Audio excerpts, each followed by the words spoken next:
Shalom saudara-saudara yang dikasihi oleh Tuhan kita Yesus Kristus.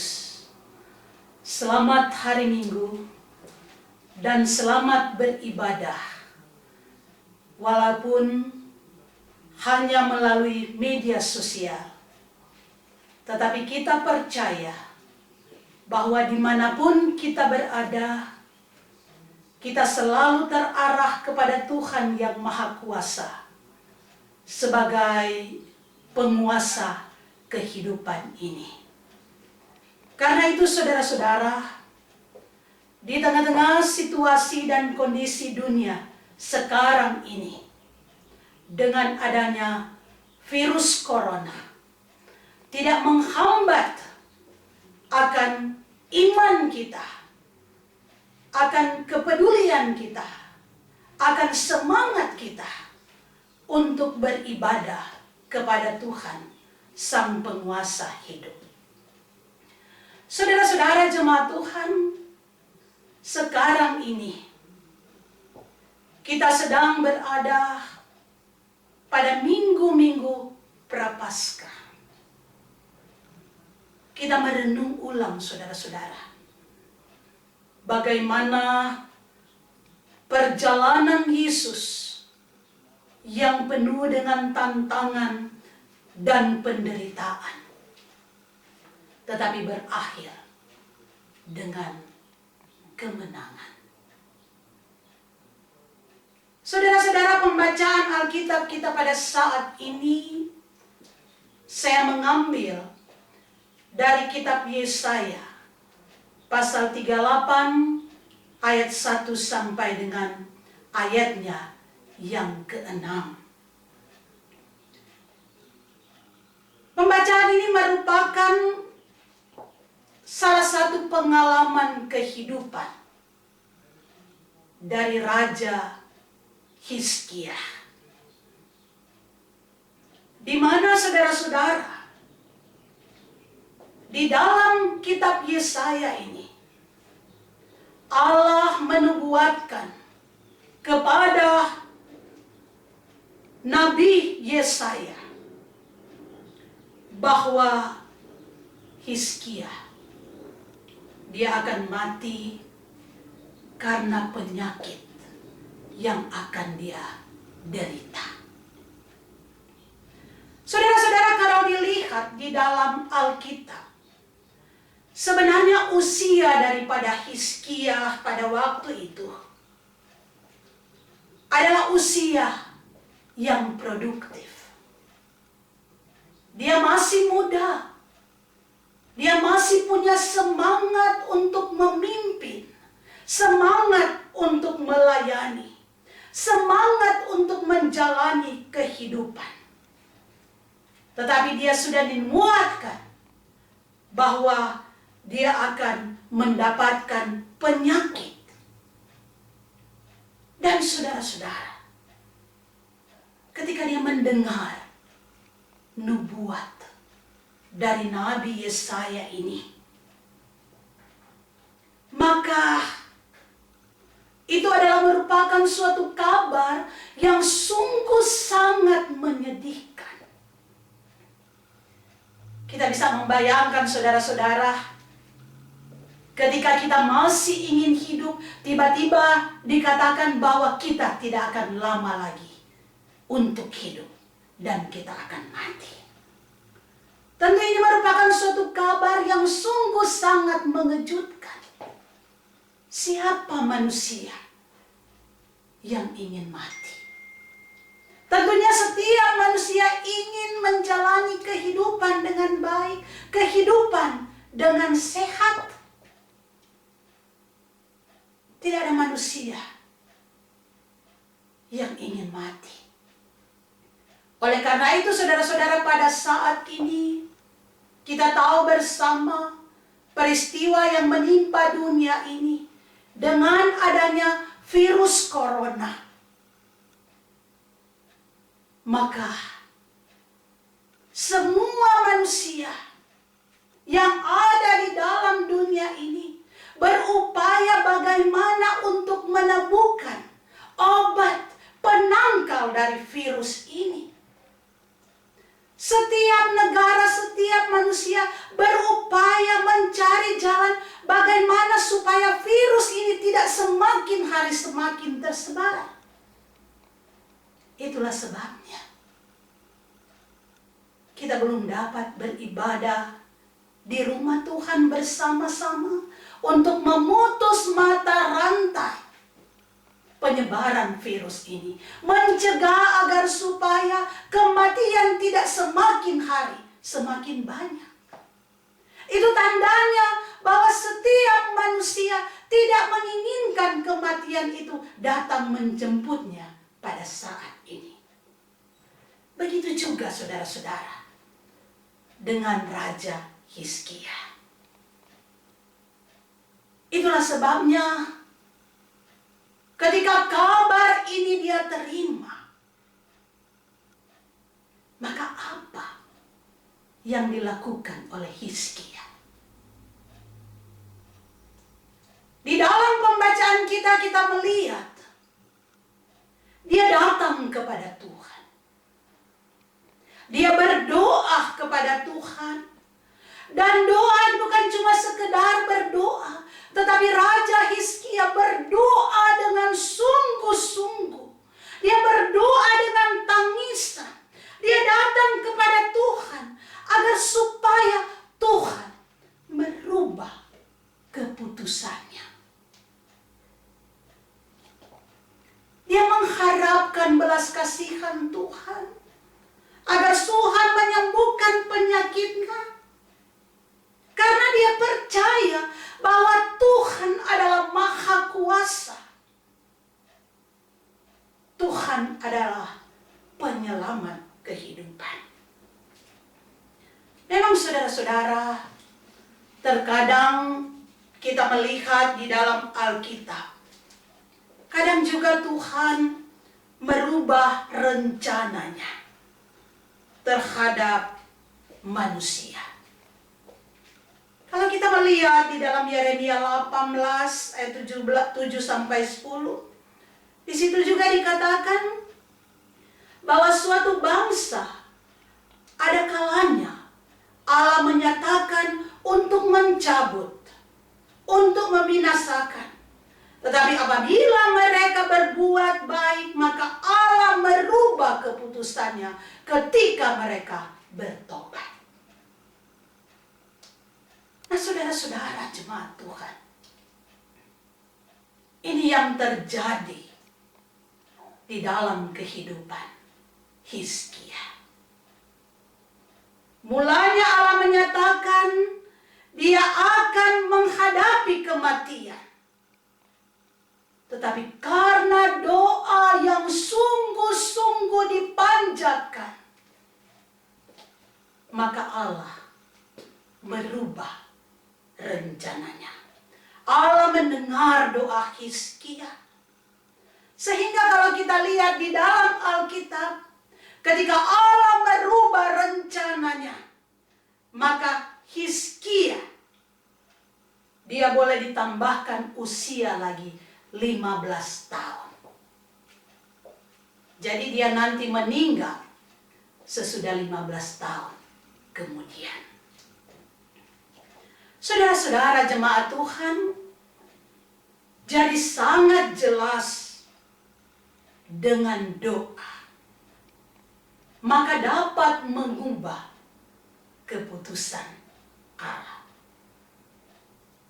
Di dalam kitab Yakobus 5 ayat 15 dikatakan, dan doa yang lahir dari iman akan menyelamatkan orang sakit.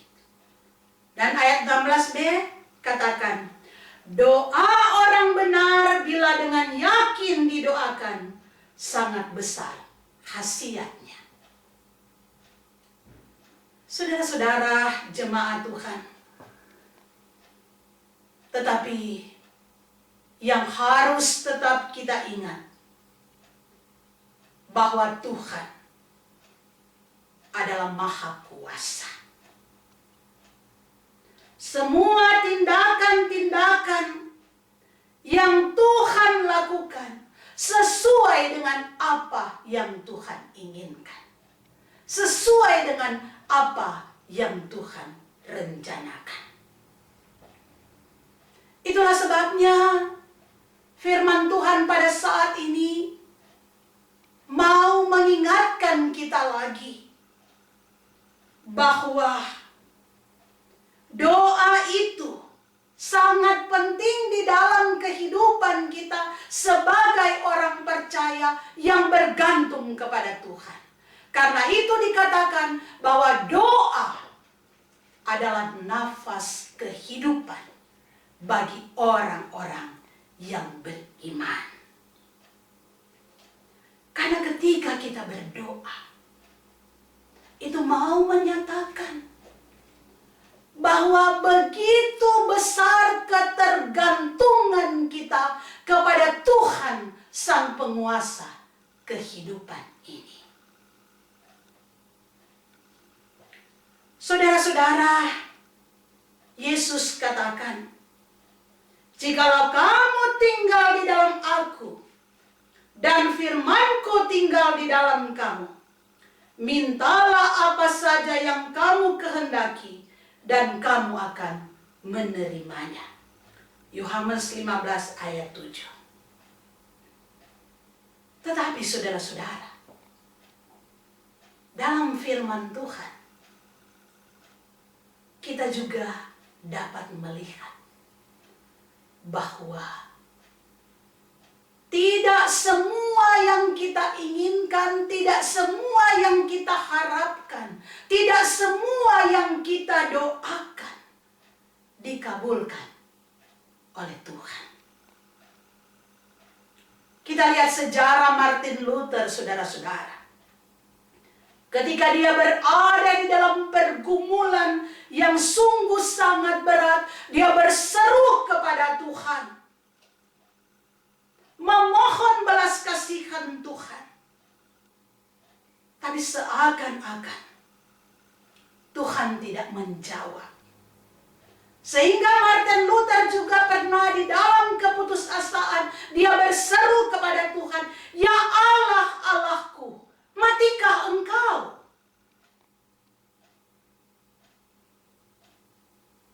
Saudara-saudara jemaat, kita lihat juga Tuhan Yesus. Ketika dia berada di dalam penderitaan, ketika Tuhan Yesus bergumul di Taman Getsemani, Tuhan Yesus berdoa kepada Bapa di surga. Tuhan Yesus memohon kepada Bapa di surga, "Ya Bapakku, jikalau sekiranya mungkin, biarlah cawan ini lalu daripadaku." Saudara-saudara jemaat Tuhan, Yesus memohon di dalam doanya agar penderitaan yang dia rasakan sebagai manusia itu bisa lalu daripadanya, agar supaya dia terbebas dari segala hal penderitaan yang dia rasakan itu. Dan kita melihat saudara-saudara, sampai 3 kali dia bermohon, tetapi ditolak oleh Bapa di surga. Saudara-saudara, sangat jelas bahwa ternyata tidak selamanya apa yang menjadi permohonan dari manusia dikabulkan oleh Tuhan. Kalau kita lihat di dalam pembacaan kita, saudara-saudara, Raja Hizkia, ketika dia berdoa kepada Tuhan, ketika dia menangis kepada Tuhan, Tuhan mendengar apa yang dia harapkan, Tuhan mendengar apa yang dia pinta. Namun permohonan Yesus, saudara-saudara, sudah sampai 3 kali, tetapi ditolak.